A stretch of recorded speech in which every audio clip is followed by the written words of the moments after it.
आइए शुरू करते हैं। इस चर्चा में देखेंगे कि एक प्राचीन ग्रंथ आज की उलझनें कैसे सुलझा सकता है। कुरुक्षेत्र के मैदान में अर्जुन भारी दुविधा में थे। सोचिए, क्या अपने ही गुरुओं और भाइयों से लड़ना सही है? सच कहें तो अर्जुन का डरना स्वाभाविक है। भारी जिम्मेदारियों के बोझ तले अक्सर लोग हार मान लेना चाहते हैं। सोर्स बताता है, जैसे पुरानी शर्ट बदली जाती है, वैसे ही अमर आत्मा भी सिर्फ अपना नश्वर शरीर बदलती है। दिलचस्प बात है कि सोर्स इस प्राचीन ज्ञान को आधुनिक विज्ञान के ऊर्जा संरक्षण नियम से बिल्कुल जोड़कर देखता है। अब आता है सबसे अहम, कर्मयोग। सीधा सा फंडा है, फल की चिंता किए बिना बस अपना कर्तव्य निभाना। मतलब ईमानदारी से काम करना बिना किसी इनाम की उम्मीद के। असली शांति तो बस इसी तरीके से मिलती है। सोर्स में एक बेहद शक्तिशाली कोट है, जब भी बुराई हद से बढ़ती है, मैं युग युग में जन्म लेता हूं।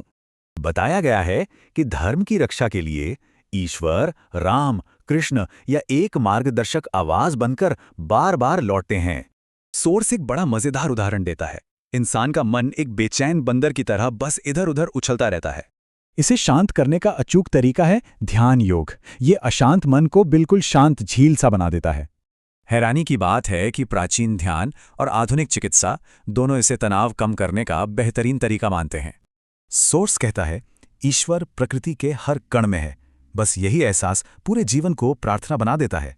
संदेह के कारण अर्जुन बेहद सम्मान के साथ कृष्ण से उनका वास्तविक दिव्य रूप दिखाने का अनुरोध करते हैं। तब सामने आता है विश्व रूप। सृजन और विनाश का ये ब्रह्मांडीय रूप जितना डरावना है, उतना ही बेहद सुंदर भी। मजेदार बात सुनिए, आधुनिक वैज्ञानिक इस भयानक ब्रह्मांडीय दृश्य की तुलना सीधे बिग बैंग की घटना से करते हैं। फिर आता है भक्ति योग। ये शुद्ध प्रेम का मार्ग है जो असीम शांति और सच्चा साहस प्रदान करता है। अंतिम सीख संपूर्ण समर्पण की है, जैसे कोई बच्चा बिना किसी डर के अपनी मां के पास दौड़ता है।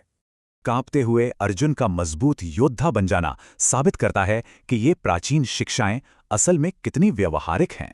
सबसे बड़ी सीख, ये ज्ञान समस्याएं मिटाता नहीं, बल्कि उनसे डटकर लड़ने की गजब की अंदरूनी ताकत देता है।